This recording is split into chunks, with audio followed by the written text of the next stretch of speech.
friends, welcome to my channel Movie World. అందరికీ శ్రీరామనవమి శుభాకాంక్షలు. Hi అండి, welcome to my channel movie world. మీ అందరికీ శ్రీరామనవమి శుభాకాంక్షలు అండి. మా ఊరిలో ప్రతి ఏడాది శ్రీరామనవమి వేడుకలు చాలా ఘనంగా జరుపుతారు. శ్రీవారి కళ్యాణం జరిపించడం ఆనవాయితీగా వస్తుంది. మా ఊరి గుడి ప్రారంభం అయినప్పటి నుండి ప్రతి సంవత్సరం కళ్యాణం తప్పకుండా జరుపుతారు.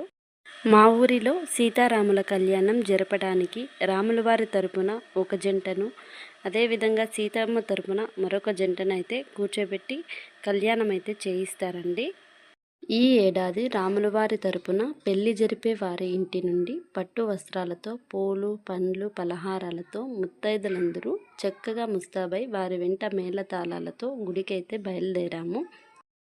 అలాగే సీతమ్మ తరపున వారి జంట కూడా తాళమేళాలతో గుడి దగ్గరకైతే వచ్చేశారు.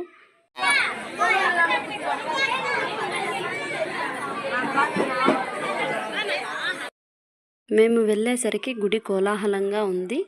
సీతారాములని చక్కగా ముస్తాబు చేసి పెళ్లి వేడుకకు సిద్ధం చేశారు. కలశ స్థాపన కూడా చేసేశారు. తరువాత పూజారి గారు ఇద్దరి జంటలను కూర్చోపెట్టి పెళ్లి వేడుక అయితే ప్రారంభించారు. సాధారణంగా పెళ్లి మంత్రాలు మనకు అర్థం కాకపోయినప్పటికీ పూజారి నోట వచ్చే ఆ సంస్కృత శ్లోకాలు వినసొంపుగానే ఉంటాయి. మధ్యలో పూజారి గారు ఆ జంట చేత రకరకాల మంత్రాలు పలికిస్తూ కార్యక్రమాలైతే జరిపించేశారు. ఇక్కడ చూసారు కదండి, చిన్న పిల్లల నుండి పెద్దల వరకు అందరూ సీతారాముల కళ్యాణం చూడడానికైతే విచ్చేశారు. సీతారాముల కళ్యాణం అంటేనే లోక కళ్యాణం. రాముడు ఒక కొడుకుగా, అన్నగా, భర్తగా, స్నేహితుడుగా అందరికీ ఒక ఆదర్శవంతుడు. అలాగే సీతమ్మను చూసి కూడా మనం చాలా నేర్చుకోవాలి.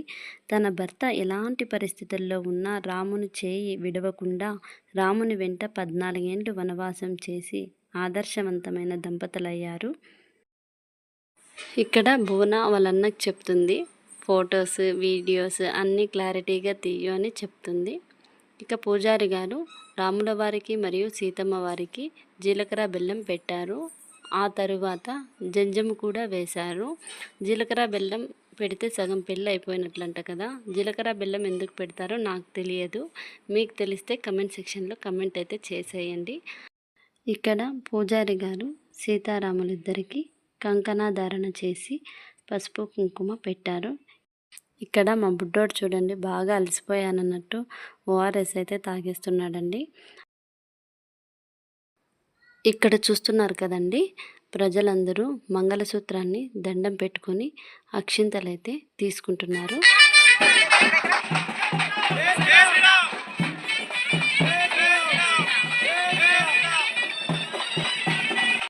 ఇక్కడ పూజారి గారు సీతమ్మ వారికి మాంగళ్య ధారణ చేసి హారతి ఇచ్చారు. సీతారాముల కళ్యాణం అందరికీ కన్నుల పండుగలాగా అనిపించింది. కళ్యాణం అయిపోయాక మా భువన స్వామివారికి నమస్కరించుకొని పసుపు కుంకుమ అయితే పెట్టేసుకుంది.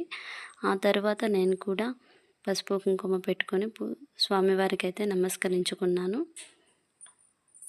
కళ్యాణం అయిపోయాక అన్నదానం చేశారు. ఆ తర్వాత స్వామివారిని రాత్రిపూట ఊరేగింపుగా తీసుకొచ్చారు. స్వామివారిని నమస్కరించుకొని హారతి తీసుకున్నాము. ఆ దేవుని ఆశీస్సులు మనందరిపై ఉండాలని కోరుకుంటున్నాను. Thank you for watching my channel. మా ఛానల్ మీకు నచ్చినట్లయితే లైక్ చేయండి, షేర్ చేయండి, సబ్స్క్రైబ్ చేయడం మర్చిపోకండి.